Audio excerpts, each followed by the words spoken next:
Hello everyone. In this video, we'll be looking at UI4's App Python module in Katana. This module is the gateway to Katana's interface, allowing you to customize UI and access the UI functionality. You may already have come across the UI4.app module if you have ever dragged and dropped a tab into the Python console. Let's do that now. Grab the node graph tab. So we're going to middle mouse click and drag this over.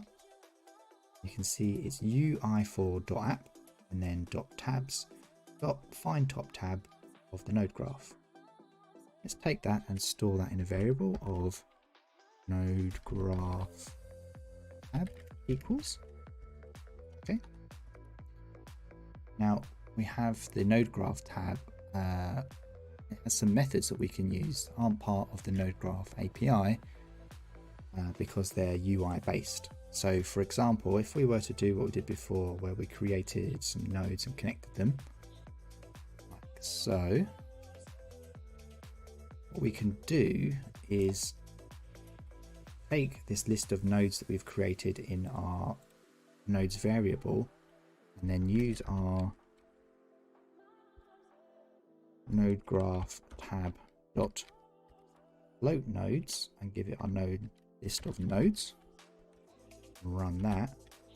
Now all of these nodes we've created are floating. It can be really handy for any tools that you write.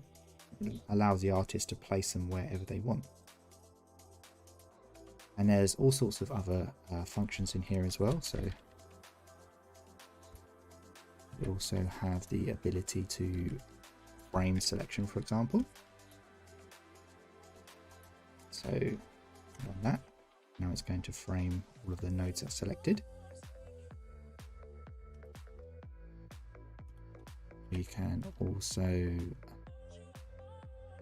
get the entered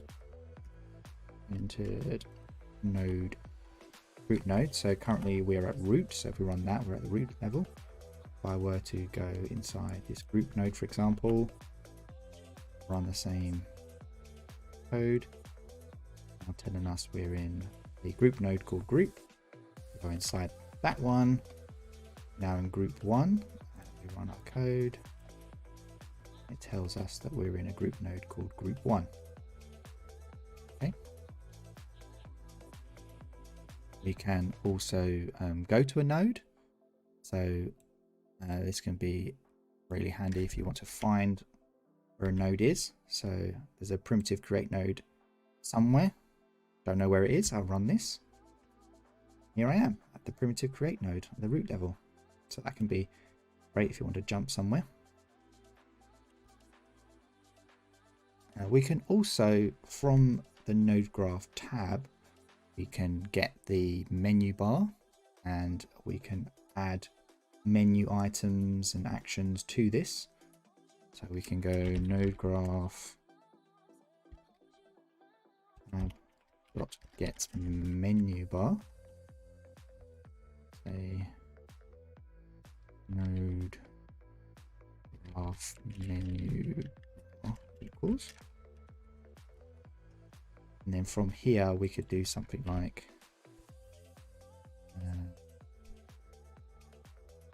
this, where we can create a test menu. So node graph menu bar dot add menu called test, and then we can add an action to the test menu called my action, and we can create a function called my action click that when is run will create a pop-up question which will say you want to continue, okay, cancel, and then we can set that so that if my action is triggered it will connect to my function.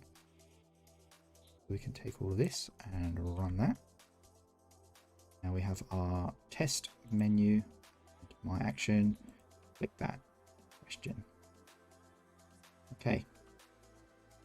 Now things like these where you want to change the menu,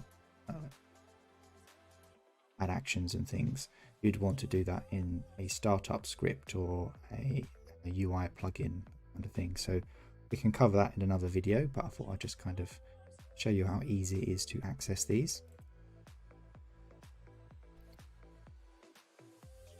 Now, from the Node Graph tab, we can also grab hold of the Node Graph widget.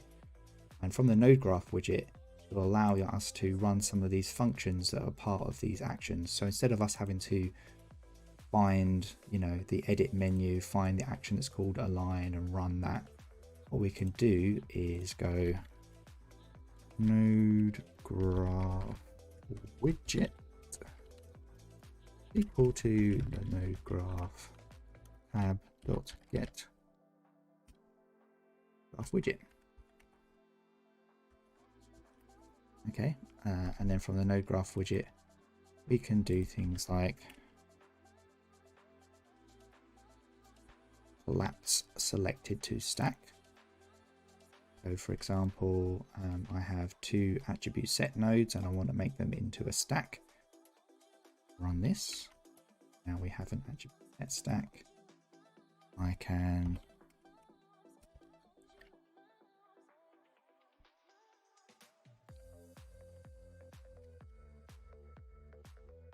explode a selection. So let's say I want to load this group node, run that. What this does is take whatever inside the node and bring it up one level. So inside my group node was the group 1 node. That's moved up and now it's at the top. You can also hit a backdrop node around our selection. So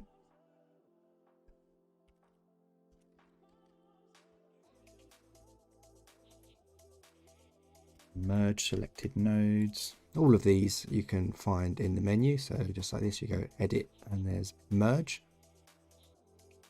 Yeah, and just select these two nodes. Okay, we've merged them together. Now, as well as the UI app allowing us to play around with the tabs as they are, we can play around with the layout as well. So we can do UI for .app.layouts. Now, layouts allows you to do things like what you can in this menu, where you can load layouts and rearrange things basically. So for example, we can activate the default and that will go back to your default layout. You can activate a specific layout given its name. You can set if to close any floating panels, close the dock widgets is true or not. You can add dock widgets, all sorts of fun things. So let's create a floating tab, for example. And let's just create a render log tab. There you go. And you can also create tabs in a frame. Now, how do you get a frame? Well, let's say, for example, we want to add it to the Node Graph tab. Here, we want to add a, say, histogram. We can take our Node Graph and then we can get the parent of that, and then the parent of that, and then the parent of that, and that will give us our frame. So when you get the parent, the tab, it will give you the tab with the timeline, and you get the parent of that and it'll give you the widget, and you get the parent of that and it'll give you the frame. Okay, and then we can specify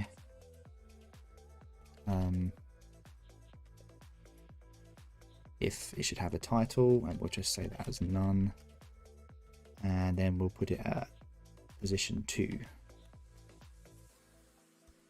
And there you go, we've got our histogram created at position 2. We can also grab hold of the main window as well. So if we go UI4.main window, we can get the main window. So main window equals this. And we can use that main window to, attach widgets to the main window if we have any extra widgets that we build with like PyQt or something like that. And we can also from the main window get the menu bar up here, and we can add menu options to this as well. Just as a quick example, we'll do the same kind of thing to show you how it works.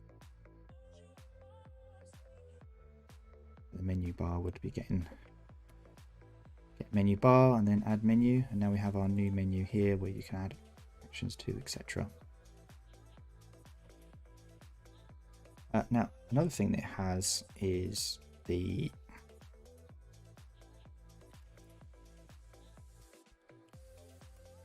keyboard shortcut manager. This is what you would see if you go to the keyboard shortcut. Is it? Shortcuts here, right? This is all the list of the shortcuts that are already set. What if we wanted to add our own shortcut? How would we do that? Well, what we could do is use the keyboard shortcut manager to create an ID and then assign keyboard shortcut to one of our tabs. So let's say, for example, we like adding backdrop nodes, and we do it quite a lot. We want to add a shortcut key to this to fit backdrop nodes to selected nodes. So currently, if I select all these nodes and hit B, it doesn't do anything. So let's change that. So how can we do that? Well, what we can do is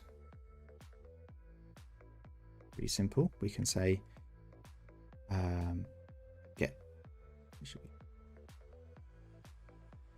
we can create an ID.